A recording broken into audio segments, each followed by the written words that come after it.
Hello everyone. Happy Sunday. See some good smiles. Welcome to our fellowship service this afternoon. Those of you who are here and those who are watching online. I'm just glad you decided to spend some time with us this afternoon for our service. So let us stand. Well, let me remind you first. You've got your prayer card in your packet. And if there is anyone that you would like to offer prayer in our community prayer later in the service, you can be thinking about that and filling that out as we go along. So please stand and we'll sing our opening song, Prayer of the Child of Love. Right on the front of your book.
Two deep, deep breaths together and exhale all of the stress. Breathing in and out. Breathing in and out.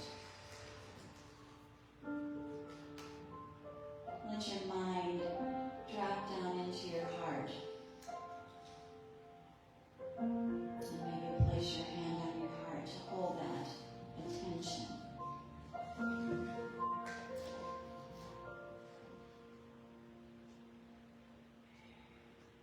We bring our full attention and awareness to the one divine loving presence.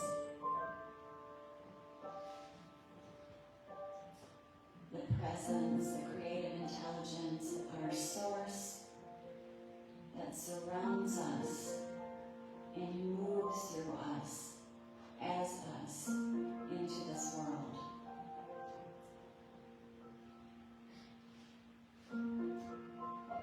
We know that Spirit always goes before us,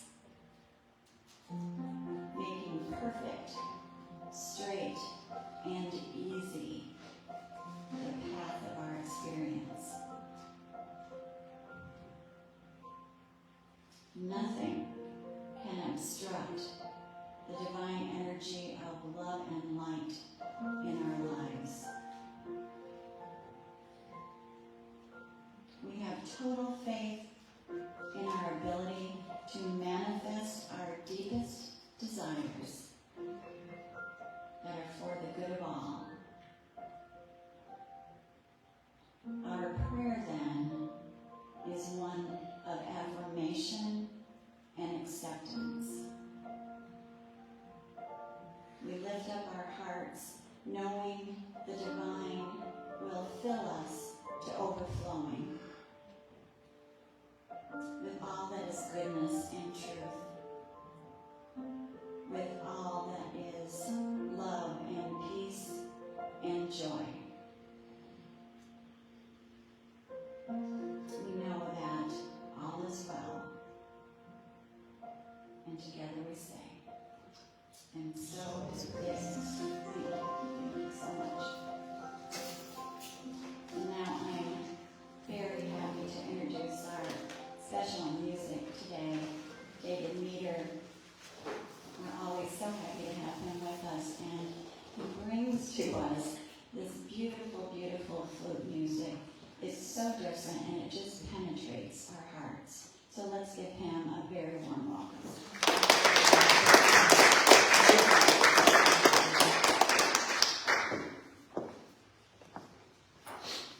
You guys enjoying this spring? Got a nice summer cold going on, so I'm not going to talk much. Let the flute do the talking.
We're going to sing a fellowship song now, and this is one of Corey's beautiful compositions.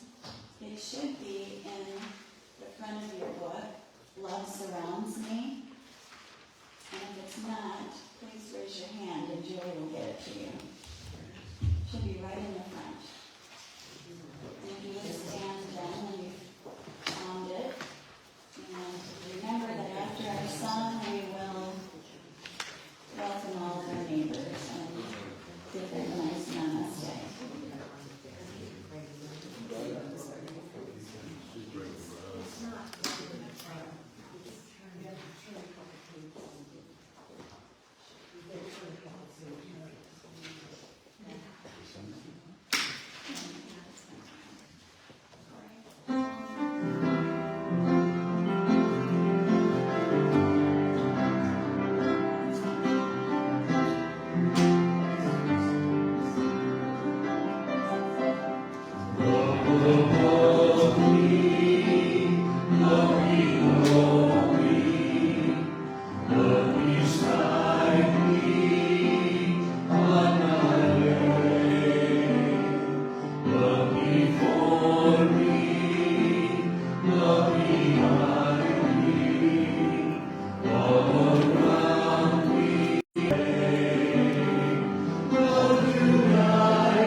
At the fellowship, we know that abundance is the flow of divine energy, and it flows to us and from us. A Course in Miracles tells us that giving and receiving are one and true. So we take this time each Sunday to remember the abundance and blessings in our lives, and to thank each other for the generous donations you make to the fellowship. John will be coming around with the basket, so you can put your donation in there, put your prayer card in there, and if you make your donation online, just hold that in consciousness and know that it is accepted with such appreciation.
I invite you to read with me the blessing of our tithes and offerings. It's on the front of your bulletin.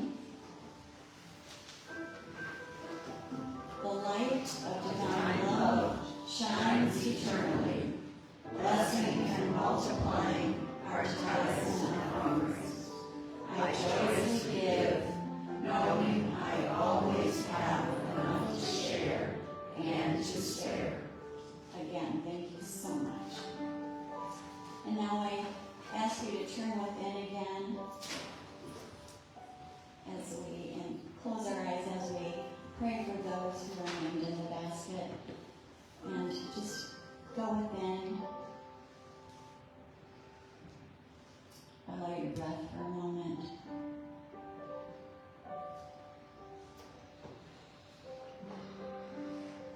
Centered in our hearts, we hold dear all those beloved beings whose names have been offered in prayer today. Prayer that affirms their good, their health, their wholeness, their happiness, and their abundance. This is our vision for all of these lovely beings and all beings across this planet. And together we say, and so it is.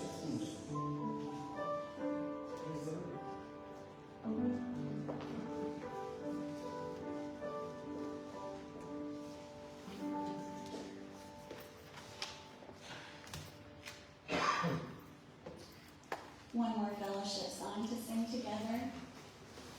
Turn to page 3. This one is We Have the Power, and I invite you to stand.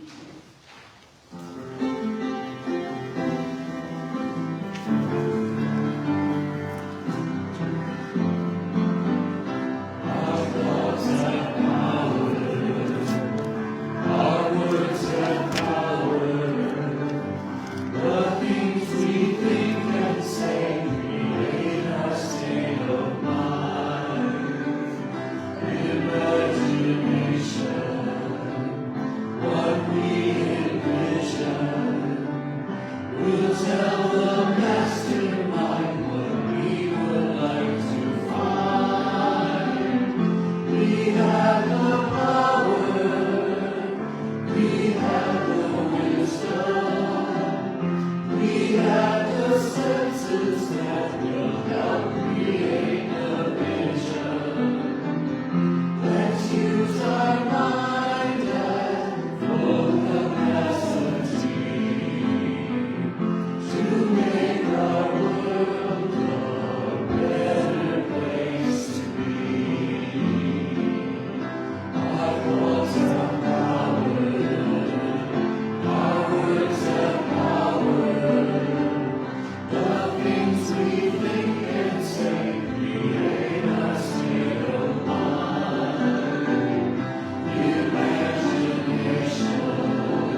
speaker here again with us this afternoon, Diedrich, and he's going to be talking about something that I think about all of you every Sunday, all the time, really. You are remarkable. Please give him a warm welcome.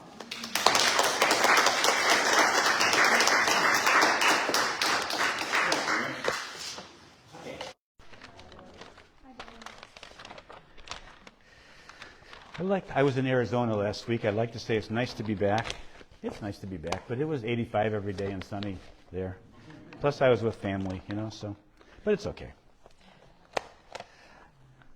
All right. You are remarkable. Do you know that? Yes? Yes? You know that? All right, let me tell you a couple stories. On New York's East Side, you can purchase a flavorful, creative, deep-fried hot dog for $7 or $8 at Criff Dogs. Anybody been there? Okay. Anyway, the successful restaurant was established in 2001 by a couple of guys, Brian and Chris. And it turned into be a big deal. They had 17 different kinds of hot dogs, like a teriyaki hot dog or all kinds of different flavors. And it was successful, but they wanted the bigger challenge. Really, they wanted to open a bar, but within 4 blocks of their restaurant, there were 60 bars. That's New York, right? Bars everywhere. Anyway, so they had to come up with something remarkable for it to be successful.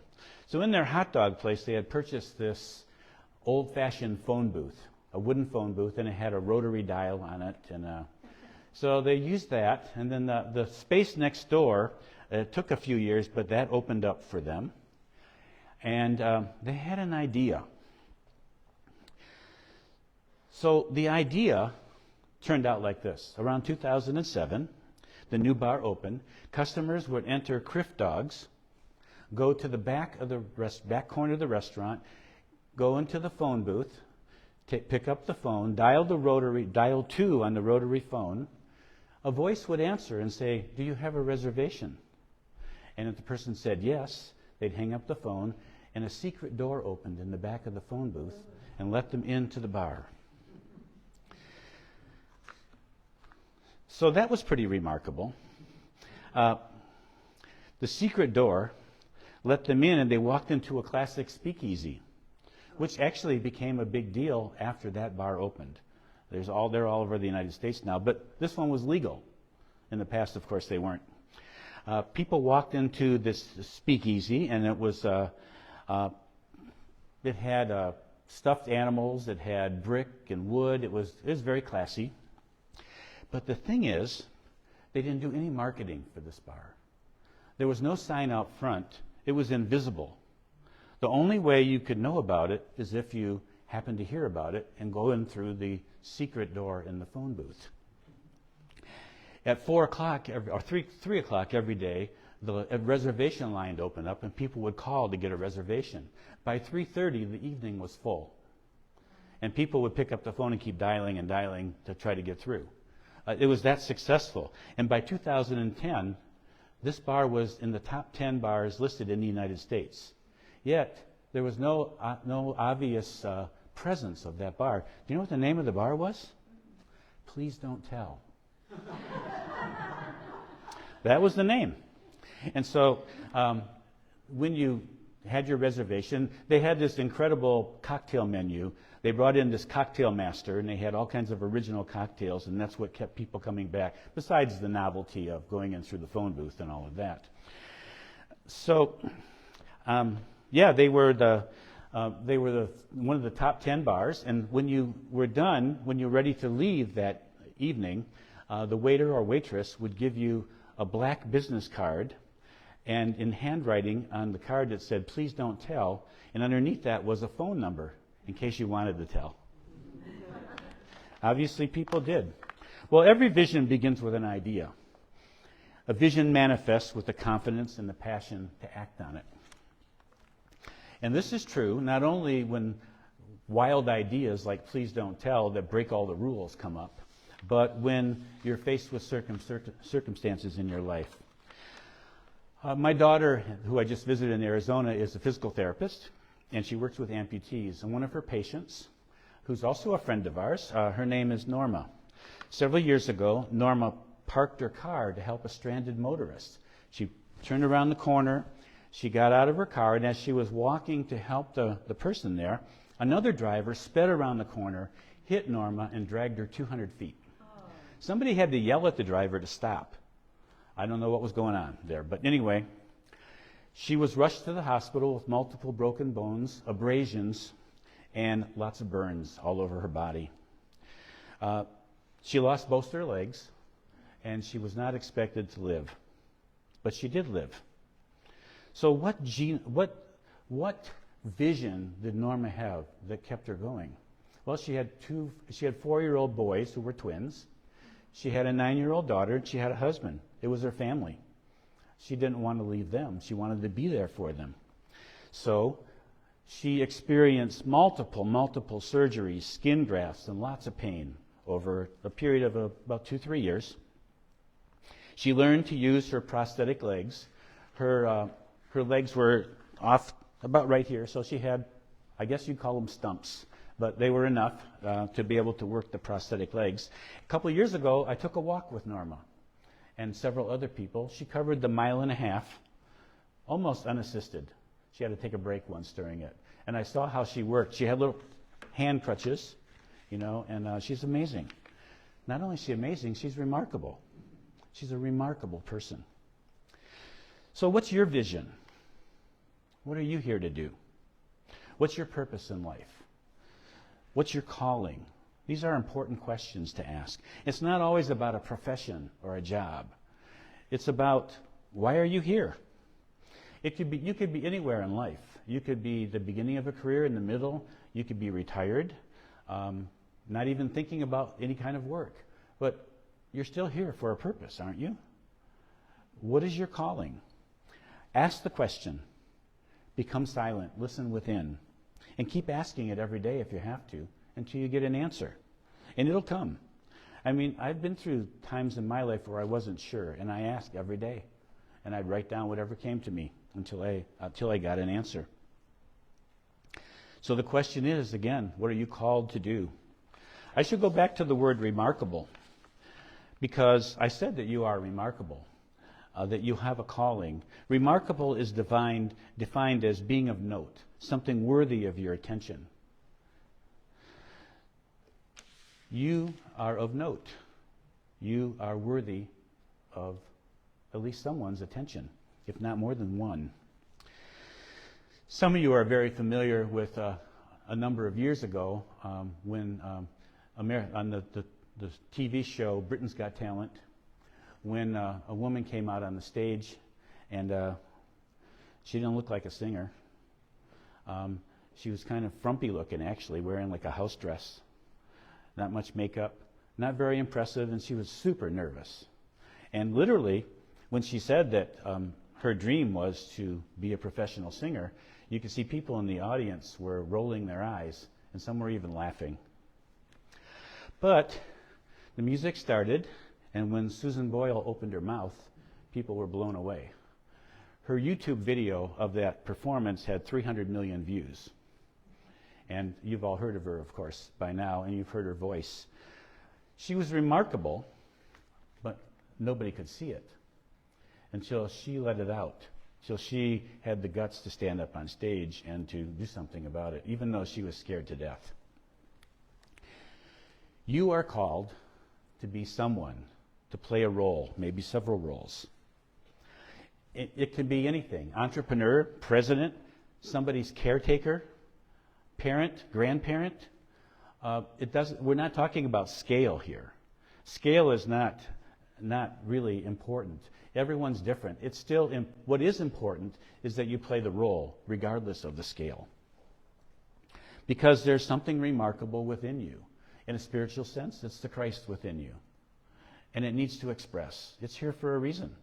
It's not just here to watch TV and play video games.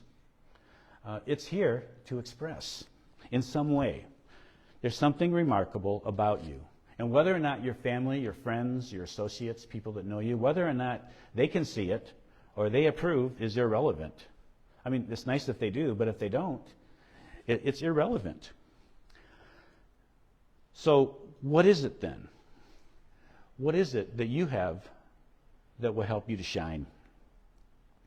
It may be doing what you're already doing, actually, just doing it with enhanced enthusiasm, integrity, with more creativity, more of a sense of purpose.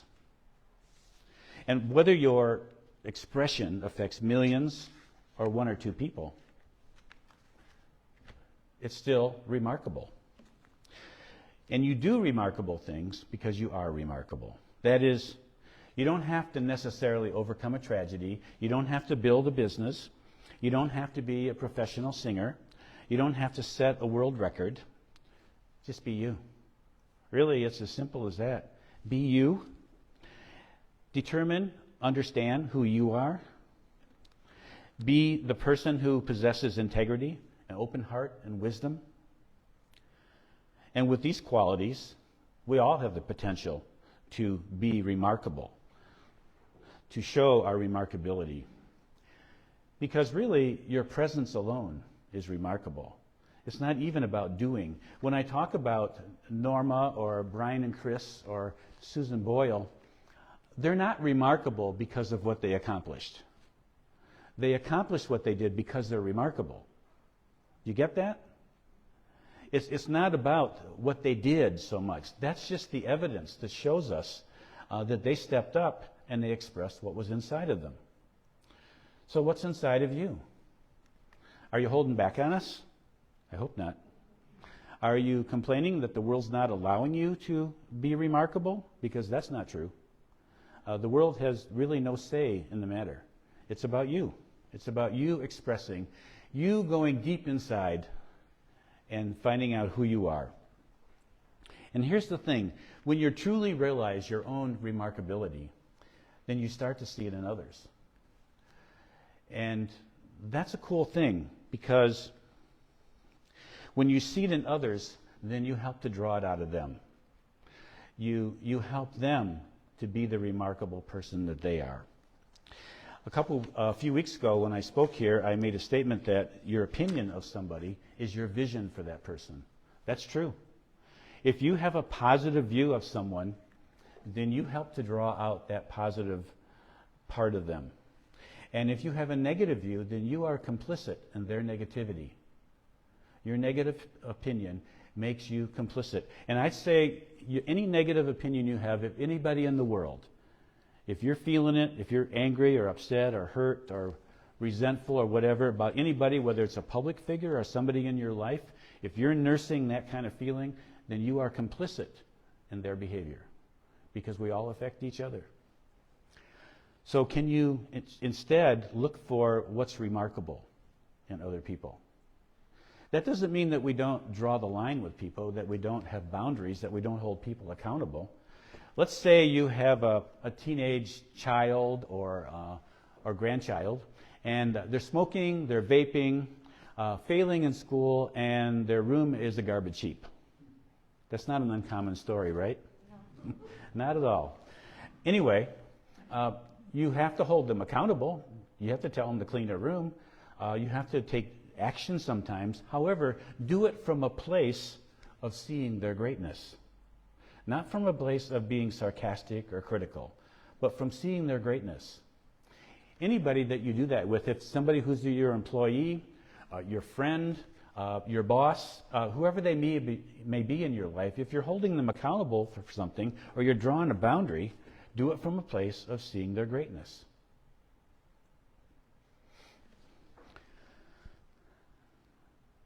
Your soul is your essence. You are not your job or your role or your body. You know that. You may have a job. You have certain roles. Certainly you have a body. You're all sitting here. I can see that. They're part of you, but they're not who you are. You are the essence. And so, knowing that, at any time you can step back and know that what other people say and do is not personal to you. It's about them, not about you. It's actually separate from you, unless you take it on, of course. So criticism from others should be considered for its value, but not taken personally. That is, listen to it, carefully consider its value, and apply whatever truth you find in the criticism. And that increases your remarkability. And it's the same with praise. Don't let it go to your head, but accept it with gratitude and graciousness, and consider the value that it offers you. As a remarkable soul who is living your purpose, that's you, you'll find that you carry an inner joy, a sense of satisfaction, and a profound gratitude that's not diminished by whatever is going on in the world around you. And we all know there's a lot of stuff going on in the world around us, right? A lot of stuff. And you can let it get to you. However, you are remarkable. And if you remember that, and if you live that remarkability, then you have an effect on the world around you. It may seem to be a small effect, and that's okay. It's still an effect, though. At any given moment, your internal beliefs and thoughts and expression are either bringing more love into the world or bringing more fear into the world. So you can simply look at what you're doing at any given moment and ask yourself, am I bringing more love or am I bringing more fear? And if it's fear, then just take a breath and accept that and start shifting over to love.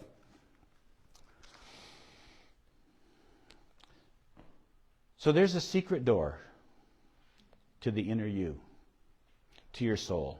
Enter it. Inside, you'll find someone who's quite remarkable, the real you. It begins with your willingness to explore.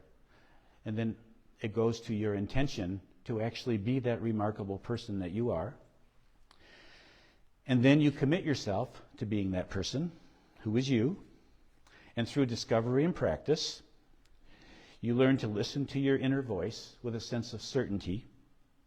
And from there, over time and with practice, you come to rely on that inner voice and the inner remarkability that you possess. So I have an assignment for you over the next week, and I hope that you take it. I want you to go in your home, and wherever you have a mirror, your bathroom mirror, whatever, I want you to take your face in your hands and look at your eyes in the mirror, and I want you to say, you are remarkable. You are remarkable. See where it takes you. It could be emotional, which is fine. So that's your assignment. Are you up for that? All right. Let's move on to a meditation.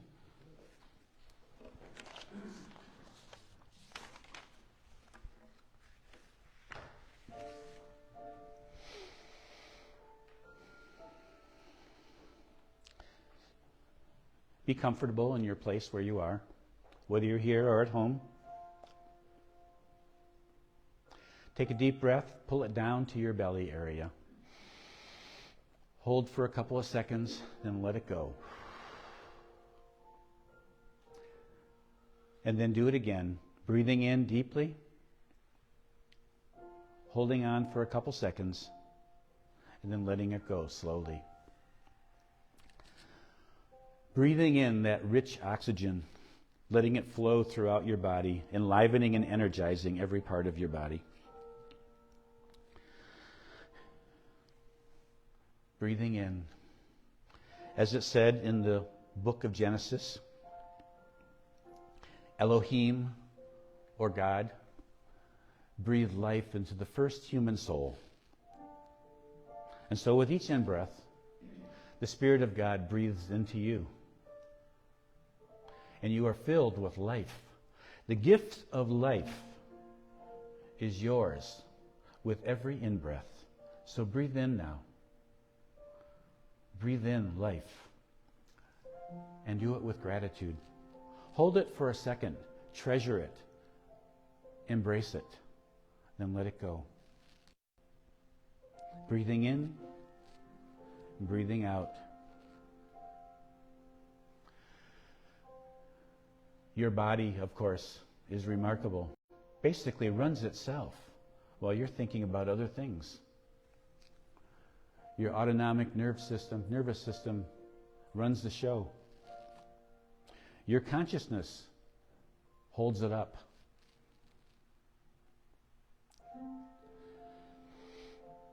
And so feel your remarkability. This amazing miracle that is you. Not only physically, but mentally and spiritually, you are remarkable. And so say in your mind, I am remarkable.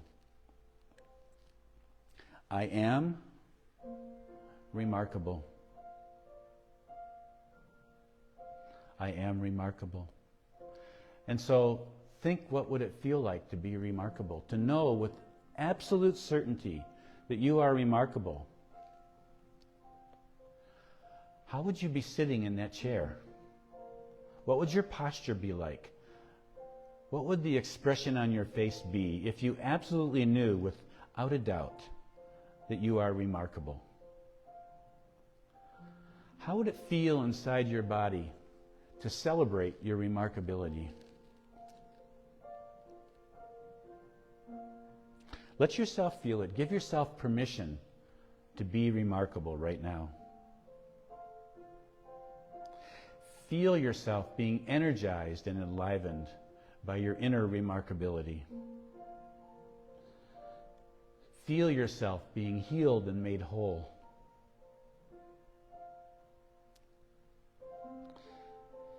Feel that remarkability inside of you, in your body and in your mind. Feel it in your heart, and feel it radiating outward from your heart.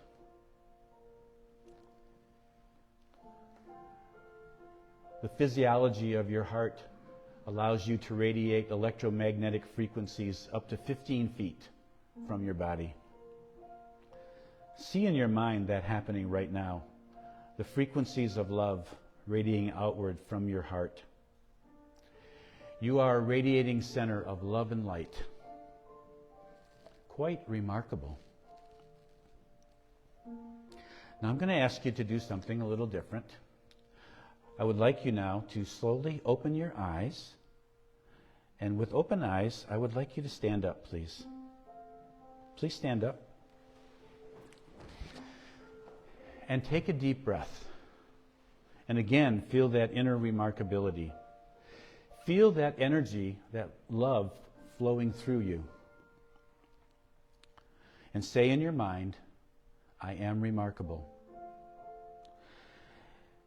And what I'd like you to do next is to find someone standing near you, maybe a couple of someones, look into their eyes and tell them, you are remarkable. Please go ahead.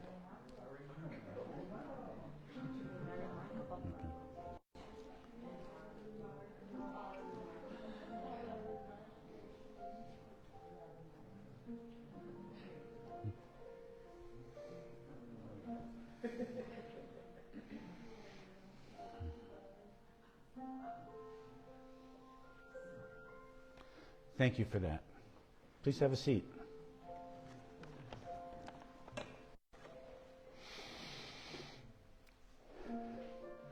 Does that feel kind of good? Yeah. That's your natural state. Immersed in your own remarkability, but able to see clearly how remarkable the people around you are. Thank you. Thank you, Corey.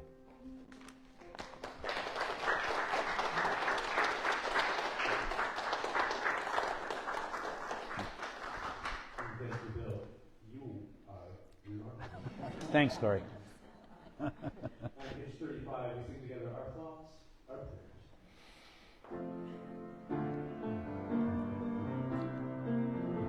prayers. Our thoughts are prayers, and we are always praying. Our thoughts are prayers. Take charge of what you're saying.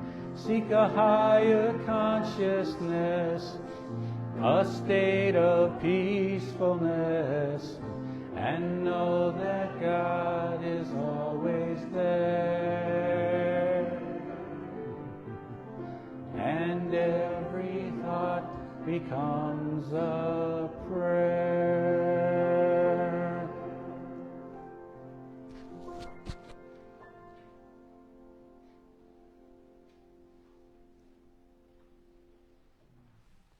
I finished on time.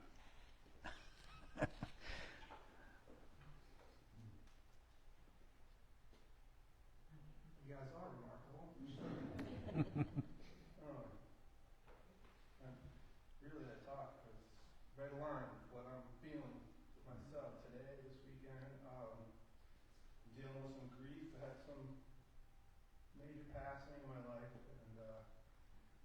it's all good. You know, but this song I'm about to play, and if you've heard me play before, you probably heard me say, when the flute maker carves the flute, they're carving the heart from the tree, from the wood. So it's the flute player's job to put the heart back into it. Ah.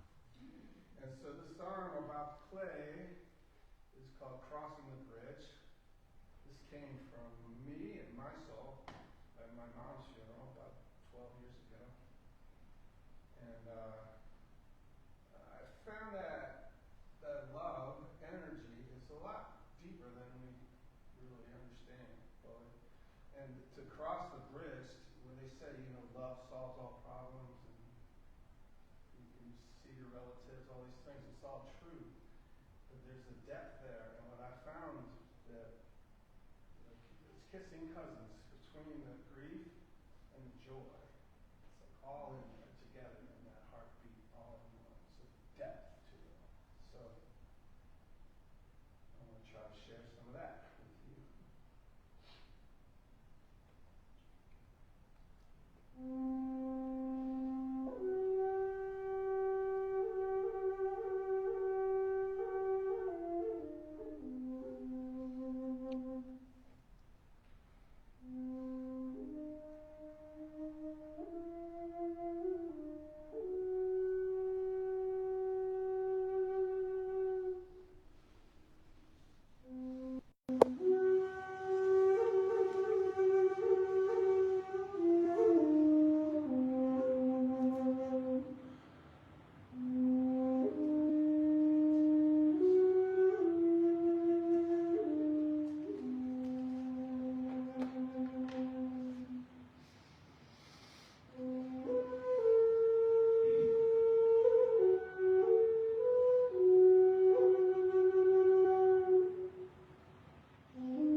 Wonderful, wonderful service, and I want to thank Corey so much. Thank you so much, and David, thank you for that.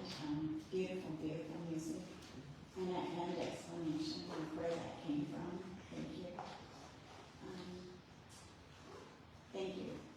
Bill, for that, for your talk, and for the opportunity, for giving us the opportunity to see our remarkability and see it in others. That was a really lovely ending.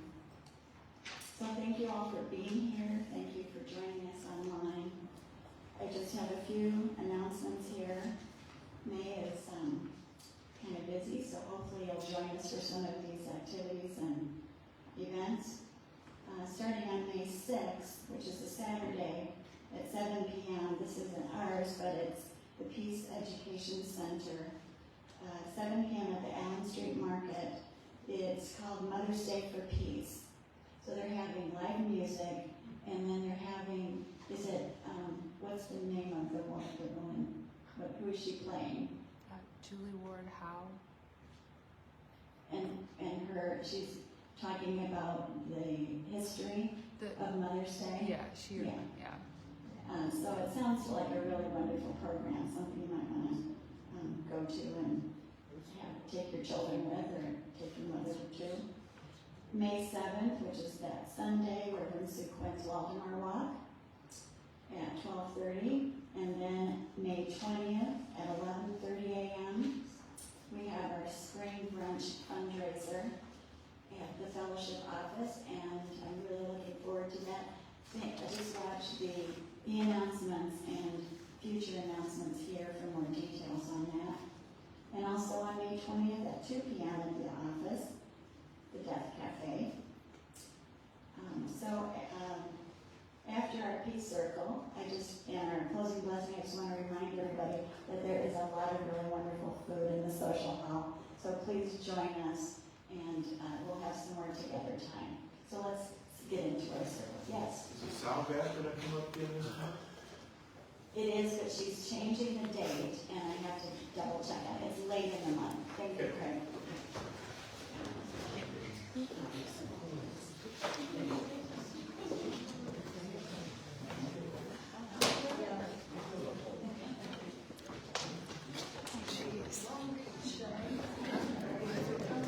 This just fell off.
Let this be